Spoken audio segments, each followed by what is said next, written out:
eventually, you know, you on the new side now. You in the streets. Um, you link up. How do you meet Dooney?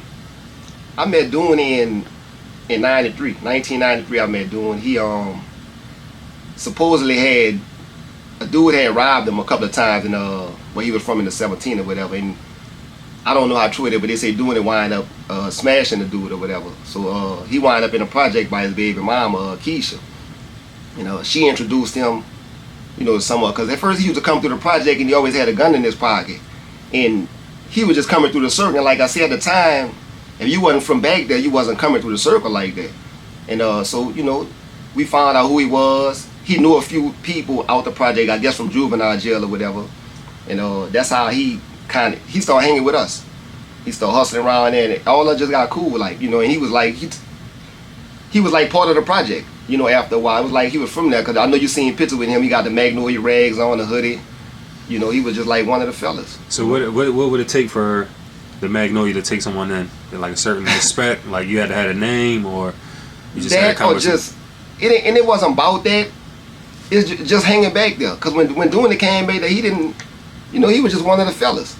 Because I remember one day, Dooney would always be mugging. So Sterling asked him, why you always looking all hard and shit, man? And, you know, but he, like I said, he had just caught a body. And Sterling told him, man, you doing all that, everybody out here, you know, with the shit or whatever. You know, but I guess he, you know, he from the 17. I'm not knocking them dudes, but they was more on some get money shit back that we're doing it from. And so when he came in the project, you know, he didn't know that you just regular back here. You know, everybody, you know, putting in work or whatever. So you said you spoke on Sterling. So is he from Magnolia? I honestly don't know. I met Sterling like in 93. I really don't know if he grew up back there or what, but he, you know, he represented the project on all levels, you know. Right. Him and doing it, they was like that. They was doing all kind of shit together. Okay, so when over time did you and Dooney get real cool? Yeah, we got real tight when both of us got on the 99. But we always was cool ever since he came in the project. And I almost got Dooney killed one time, bro. They had a situation where some dude in the 17th supposed to had Dooney mama had got on drugs. The dude supposed to had hit Dooney mama. And so he come in the project, and he came up to me and said, bro, he said, you got a call? Because we used to keep stolen calls, whatever. He said, you got a car? I'm like, yeah, I got a car in the driveway. So I'm like, what happened? He said, man, nigga just hit my mama. And people that was doing it was a real emotional dude. Like, he started crying and shit. So I'm like, yeah, I got a car. So he's like, come on, we go upstairs, we go get the guns and shit. When we get in the house, Sterling in the house. Sterling on the sofa. This is my mama's house. Sterling on the sofa, asleep. So when he see us come out with the guns and the hoodies, he like, you know, where y'all going? So, you know, he be ready for that type of shit. He jump, but where y'all going? So doing it, tell him he about to go bust the dude up who had hit his mom or whatever. So he tell Sterling the dude's name. So with Sterling said, man, that, you know, a dude got money, right? Doing like, yeah. He like, well, what the fuck you gonna just kill him for? We might as well kidnap the nigga, you know, and get the money or whatever. So it's not the whole plan. The shit just changed. So we go back there, and the dude playing basketball on like one of them crates on the pole. He just out there just bullshitting. We pull up, and before I forget, we had Buck and Pissy Car in another stolen car following us just in case or whatever. So we pull up on the corner, the dude right there. Doing to put the mask on, Sterling. I'm driving. Sterling put his mask on, jump out the car. The dude was spotting. The dude break out running. Doing it fat, slow as a motherfucker. They running behind the dude. Doing it gun and jam. And this, you know, the dumb shit I did, I wasn't thinking at the time. Doing it gun jam, Sterling running behind the dude shooting. So instead of doing it, come and get in the car, he's standing in the middle of the street trying to, you know, fix the gun or whatever. Me, like I said, I wasn't thinking. I holler, I'm like, man, come on, doing it, fuck, get in the car, man. Somebody heard me, called his name or whatever, and I don't want to say the dude's name, but the dude back there, one of the other, whoever the nigga's working for or whatever, he put a hit out on doing it. I don't know how my name come up in the shit, but come to find out, the dude trying to kill me and doing it or whatever. You got to give me a minute with this because it's more to this story. But the dude trying to kill us. So we in a circle one day, and Dooney is sitting on the ground. His baby mama Keisha, she playing in his head or something, doing something to him. But I know he's sitting on the ground. So the dude come up, the dude who taking the hit or whatever, he come up on the pedal bike. I'm on the porch. We ain't have no guns outside at the time. Matter of fact, we had just put the guns up because the police was hot. And the dude come up on the pedal bike. He stood over Dooney, and he did like that. The gun didn't shoot. So Dooney looked up.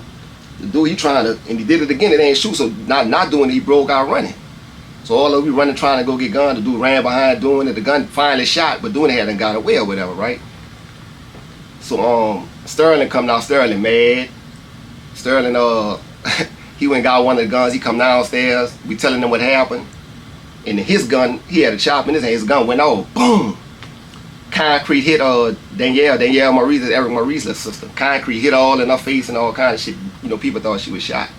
And off that situation, that was the time. And I knew that was, you know, on me or whatever. You know what I'm saying? But that shit didn't go like that. But and also part of that, there was a close eye what came to getting killed.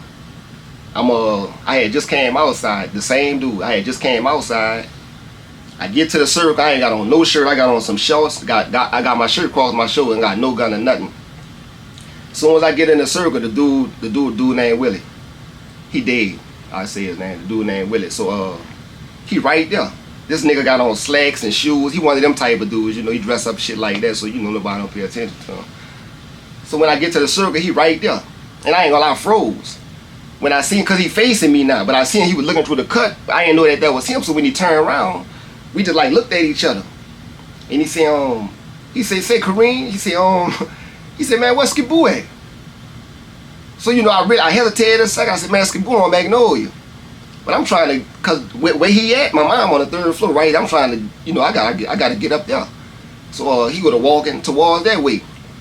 You know, when I get in the house, this the only time I can honestly say I was mad at Logger Black. Cause the way shit was with us, if somebody enters something with somebody, it's all of us. So it's like whoever catch him, that's who's supposed to take care of it, right? I go up to the house, I run upstairs, they open the door. So when they open the door, matter of fact, him and Pissy Car in there. I'm like, bro, what y'all doing? Cause no, matter of fact, when they opened the door, he said, man, you saw Willie? So I'm like, what y'all doing? You know what I'm saying? He like, well, I said, why y'all ain't go take care of that? You know this nigga just trying to kill Dooney. Like, you know, what the fuck y'all waiting for or whatever? So they ain't say nothing. So we grabbed the guns. They came with me. We go down there. Dude was gone or whatever though. But that was like the closest. That was the closest. That whole shit stemmed from me hollering out doing the name. So they probably recognized your voice. It could have been when you hollered Dooney name. They probably recognized that's how the hit got on. I don't know how the shit got on me. Mm-hmm. But I know from me saying doing the name, that's how they know. Or somebody probably spotted doing it, or whatever. But we was taking it like, cause I said his name, cause they did have a mask on. Or whatever, but then again, the dude probably knew that he had hit Dooney mom or whatever, you know. So the dude Willie, when he seen you, he said he asked you where's Skiboo at? Yeah, he called my real name. Mm-hmm. I used to steal calls for this dude. I used to steal calls for him. Yeah, he wanted to do he hit hustles, and she used to give me coke and everything. Mm-hmm. But he knew me as Kareem. He knew my mama, so he called me Lil Kareem or Paul or son or whatever, you know. He didn't know that I was Skiboo, you know, and cause he had me. If he'd have knew that, you know, who I was dead right there.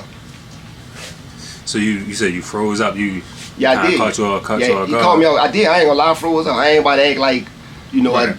I froze up. I ain't know what to do. Damn. So Logger Black, you going there? Y'all go down there with the guns, but the dude gone now. Yeah. So after that, you know what happens after that? It's just y'all kind of just. No, we was trying to get him. We was trying to get this dude with it, but dude was a veteran. Like he been doing that. You know what I'm saying? He was, like I said, he one of them dudes. He put dress clothes on it. Like I see how he tried to kill doing it. He came on a pedal bike. You know what I'm saying? Dude wasn't coming in that circle like that because it was like already known. You know, don't go through there. You know, especially if you wasn't from there. But So I seen an article where somebody was saying how they dressed up.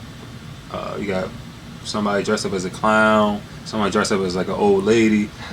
You know, you said this dude got slacks on, riding on a pedal bike. Is this like different tactics that people will use to try to get next to the target? I mean, you had to do what you had to, especially like to come in that project. If you wasn't from back there, you had to, you know, do something different or whatever. But with the clown thing, that was Eric Maurice. That shit, everybody knew about that, all in other states, everywhere. But so he is just dressed up as a clown and pretty much find his target, pretty much. No, it wasn't like there was one situation. The dude who he killed,